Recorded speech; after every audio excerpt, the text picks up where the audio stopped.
बिस्मिल्लाहिर्रहमानिर्रहीम। मस्जिद अक्सा मुसलमानों और यहूदियों दोनों के लिए अहम क्यों? यरूशलेम तीनों मज़ाहब इस्लाम, यहूदियत और मसीहत के पैरोकारों के लिए मुक़द्दस मकाम है। मस्जिद अल-अक्सा को मक्का की मस्जिद अल-हराम और मदीना की मस्जिद नबवी के बाद इस्लाम का तीसरा मुक़द्दस तरीन मकाम समझा जाता है। यहूदी मस्जिद के अहाते में दाखिल हो सकते हैं, लेकिन इन्हें वहाँ इबादत करने की इजाज़त नहीं। इसराइल के वज़ीर आज़म नेतन्याहू की हलफ बर्दारी के एक हफ़्ते के अंदर ही मुल्क के कौमी सलामती के वज़ीर और इंतहाई दाएं बाजू के रहनुमा इतामर बिन गुवेर का मकबूजा बैतुल मुक़द्दस या मशरक़ी यरूशलेम में वाक़या मस्जिद अल-अक्सा के अहाते का दौरा बहुत ज़्यादा तनाज़े का शिकार हो गया था। फ़लस्तीनी अथॉरिटी ने उसे बेमिसाल इश्ताल अंगेज़ी करार दिया था। अभी तक इस बात की तस्दीक नहीं हो सकी कि आया इतामर बिन गुवेर ने वहाँ इबादत की या नहीं, लेकिन फ़लस्तीनी इसे मस्जिद अक्सा की मौजूदा हैसियत को तब्दील करने की कोशिश के तौर पर देख रहे हैं। आखिर इसराइली वज़ीर का मस्जिद अक्सा के अहाते में जाना इतना मतनाज़े क्यों बन गया, और मस्जिद अक्सा इतनी अहम क्यों है कि इसराइली वज़ीर के वहाँ जाने के बाद सऊदी अरब, मुत्तहदा अरब अमारात और दीगर कई मुस्लिम ममालिक के साथ साथ चीन ने भी शदीद एतराज़ करते हुए अक़वाम मुत्तहदा की सलामती कौंसिल का अजलास बुलाने का मुतालबा कर दिया। दरहकीकत मशरक़ी यरूशलेम में वाक़या मस्जिद अल-अक्सा यहूदियों के लिए मुक़द्दस तरीन मकाम है और इसे इस्लाम में तीसरा मुक़द्दस तरीन मकाम भी समझा जाता है। मुक़द्दस मकाम जिसे यहूदियों के लिए टेम्पल माउंट और मुसलमानों के लिए अल-हराम अल-शरीफ के नाम से जाना जाता है। इसमें मस्जिद अल-अक्सा और डोम ऑफ द रॉक शामिल हैं। डोम ऑफ द रॉक को यहूदियत में मुक़द्दस तरीन मकाम का दर्जा दिया गया है और मुसलमान भी पैगम्बर इस्लाम मोहम्मद सल्लल्लाहु अलैहि वसल्लम की निस्बत से इसे मुक़द्दस मकाम मानते हैं। इस मजहबी मकाम पर गैर मुसलमों की इबादत करने पर पाबंदी है। मस्जिद अक्सा गोल गुंबद वाली मस्जिद का नाम है जो 35 एकड़ के अहाते में मौजूद है। मुसलमान इसे अल-हराम अल-शरीफ भी कहते हैं, यहूदी उसे टेम्पल माउंट कहते हैं। मस्जिद अल-अक्सा और डोम ऑफ द रॉक जो 7वीं सदी में तामीर किया गया था, मुसलमानों के लिए यरूशलेम के अल-हराम अल-शरीफ के नाम से मशहूर मुक़द्दस मकाम में शामिल हैं।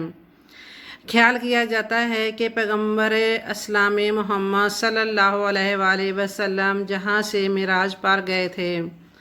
यहूदियों का ख्याल है कि बाइबल में मज़कूर यहूदी मंदिर जहाँ वाक़या थे, लेकिन यहूदियत के अकायद के मुताबिक ये जगह इतनी मुक़द्दस है कि लोगों को जहाँ दाखिल नहीं होना चाहिए। इस कम्प्लेक्स की मगरबी दीवार को विकिंग दीवार के नाम से भी जाना जाता है। ख्याल किया जाता है कि ये यहूदी मंदिर का हिस्सा है, जबकि मुसलमान इसे दीवार अल-बराक कहते हैं। कहा जाता है कि जहाँ पैगम्बर इस्लाम मोहम्मद सल्लल्लाहु अलैहि वसल्लम अबराक नामी जानवर बांधा था और मिराज का सफ़र किया और वहाँ खुदा से मुकालमा किया, इसलिए इसे मुसलमानों के लिए बहुत मुक़द्दस समझा जाता है। बैतुल मुक़द्दस वो मुक़द्दस मकाम है जहाँ रसूल अकरम सल्लल्लाहु अलैहि वसल्लम ने नबूवत के बाद 16 माह से ज़्यादा अरसा तक इसी तरफ रुख करके नमाज अदा फरमाई, इसलिए ये मुसलमानों का किबला अव्वल है। बाज़ रवायतों से मालूम हुआ है कि बैतुल्ला शरीफ की तमीर के कुछ अरसा बाद सैयदना हज़रत इब्राहीम अलैहिस्सलाम ही ने बैतुल मुक़द्दस की भी तमीर फरमाई थी। हज़रत सालेह अलैहिस्सलाम, हज़रत यकूब अलैहिस्सलाम, हज़रत दाऊद अलैहिस्सलाम, हज़रत सुलेमान अलैहिस्सलाम, حضرت موسیٰ علیہ السلام، حضرت زکریا علیہ السلام، حضرت یحییٰ علیہ السلام، حضرت مسیح علیہ السلام اور کتنے ہی انبیاء کرام علیہ السلام کی حیات طیبہ اس مبارک مقام سے متعلق رہی ہیں۔ شہر بیت المقدس کے قرب و جوار میں بھی مختلف علاقے ہیں جو مختلف پیغمبروں سے منسوب ہیں، اس لیے اسلام کی نگاہ میں اس شہر اور اس مسجد کی خاص اہمیت ہے۔ ایک صحابی رضی اللہ تعالیٰ عنہ نے رسول اللہ صلی اللہ علیہ وسلم سے بیت المقدس کے بارے میں دریافت کیا تو آپ صلی اللہ علیہ وآلہ وسلم نے فرمایا، یہ حشر و نشر کی سرزمین ہے، جہاں آؤ اور نماز ادا کرو کہ اس مسجد میں ایک نماز ادا کرنا دوسری مسجدوں میں 1000 نماز ادا کرنے کے برابر ہے۔ ان صحابی رضی اللہ تعالیٰ عنہ نے استفسار کیا، اگر میرے اندر وہاں تک جانے کی استطاعت نہ ہو؟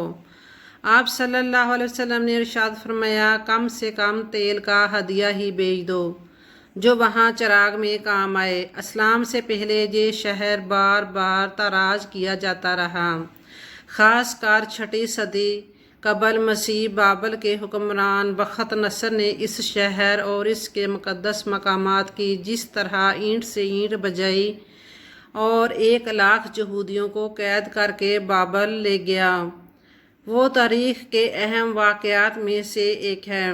یہودی جو اپنے آپ کو اس شہر کا اصل وارث سمجھتے ہیں، صرف چند سال ہی اس شہر پر برسر اقتدار رہے۔ حضرت عمر رضی اللہ تعالیٰ عنہ کے عہد میں بیت المقدس کا علاقہ حضرت عمر بن العاص رضی اللہ تعالیٰ عنہ اور حضرت ابو عبیدہ رضی اللہ تعالیٰ عنہ نے فتح کیا۔ مسلمان چاہتے تھے کہ شہر میں خون ریزی نہ ہو اور صلح کی صورت نکل آئے۔ عیسائیوں نے یہ شرط لگائی کہ خلیفہ المسلمین خود آ کر دستاویز پر دستخط کریں۔ حضرت عمر رضی اللہ تعالیٰ عنہ نے اسے قبول فرما لیا اور مدینہ میں حضرت علی رضی اللہ تعالیٰ عنہ کو اپنا قائم و مقام بنا کر بیت المقدس تشریف لائے۔ بیت المقدس سے پہلے ہی جابیہ نامی مقام پر اسلامی لشکر نے حضرت عمر رضی اللہ تعالیٰ عنہ کا استقبال کیا۔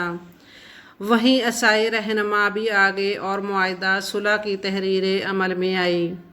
اس معاہدے کے تحت عیسائی باشندوں کی جان و مال، مذہبی مقامات، حضرت مسیح کی مورتیوں وغیرہ کی حفاظت کی ضمانت دی گئی، بلکہ عیسائی یہودیوں کے ساتھ رہنا نہیں چاہتے تھے۔ حضرت عمر رضی اللہ تعالیٰ عنہ نے ان کی اس خواہش کو بھی قبول فرمایا اور یہودیوں کی الگ آبادی بنائی گئی۔ افسوس، صد افسوس کہ اس مقدس اور پاک سرزمین پر ناپاک یہودی قابض ہو کر مسلمانوں پر بدترین مظالم ڈھا رہے ہیں۔ مسلمانوں کو اس کے تقدس کو سمجھنا اور بیت المقدس کی بازیابی کے لیے ہر ممکن کوشش کرنی چاہیے۔